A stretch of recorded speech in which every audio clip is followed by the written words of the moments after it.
Larry Britton, an office product salesman, lives in a housing development which looks a lot like other housing developments outside of Sacramento, California, but it's powered largely by solar energy. In July, they had, I believe, 13 days over 107 or 110.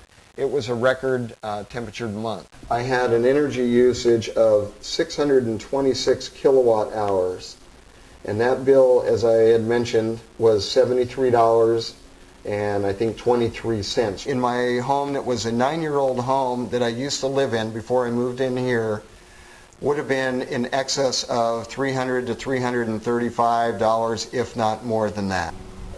This is the inverter that PowerLight electric system puts on the home in the garage. And what it allows you to do, it allows you to check your system and how much power you've generated. So far today, I've generated 3.193 kilowatt hours. Right now, I'm probably selling power back to PG&E because my air conditioning is not running. Yeah, we actually have people that come in that they don't know that it's green. They're just driving around, they saw signs, they're looking at homes, and then they come here. And even when they come into my sales office, they still don't know until we actually tell them, hey, you guys, did you notice the solar panels out there on the roof? No, we didn't even see them. Like, well, let me come out here and show you. And then I come out here and I'll show them, and they're, blown away because they didn't even notice when they drove up. The options that you can choose are the soy-based insulation. That's an option.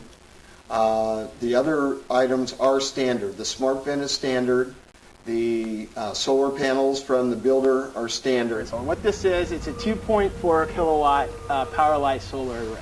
Latest photovoltaic roof tile on the market, okay? The old systems were a rack-mounted system that actually sit on top of your roof.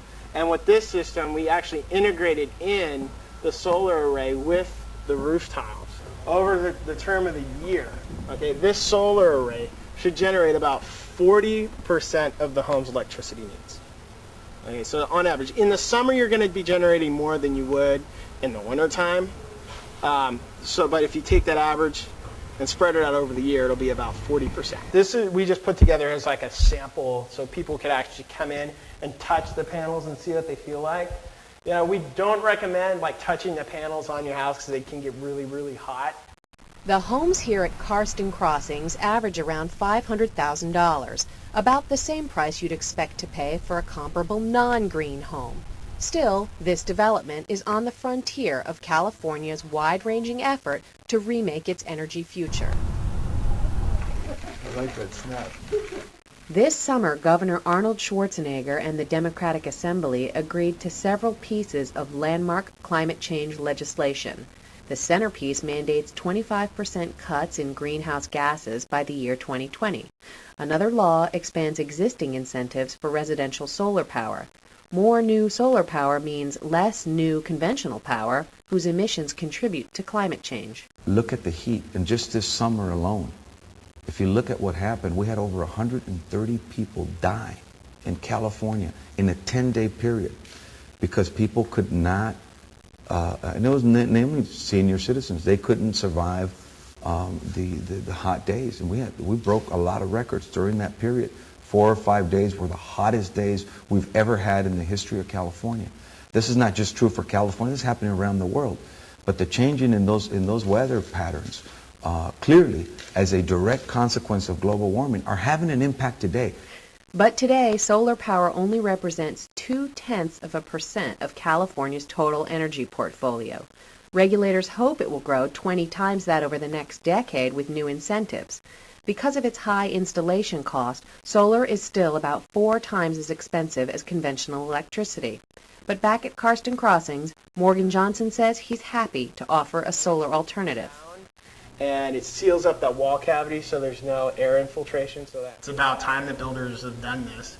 It's easy to do, when you're building a house. I'm excited to be a part of the movement, of the transition from building that old house, without solar, without the tankless wire heaters, and without the radiant barriers, into building this new house, this new concept, of green building zero energy home. Larry Britton says he isn't finished trying to reduce his need for anything but homegrown energy. with a sky tone versus an earth tone film. On the day we visited, he had brought in a consultant who's going to tint his windows, saving him even more money. No, I don't drive my family nuts, but I am conscious of the environment. I was a Boy Scout in the past, and so I do my typical duties of being a good citizen. I'm recycling all the time, but it's just an awareness. Once you buy a home like this and you see what you're getting for your money, you want to do other things to contribute to the environment and to keep it safe.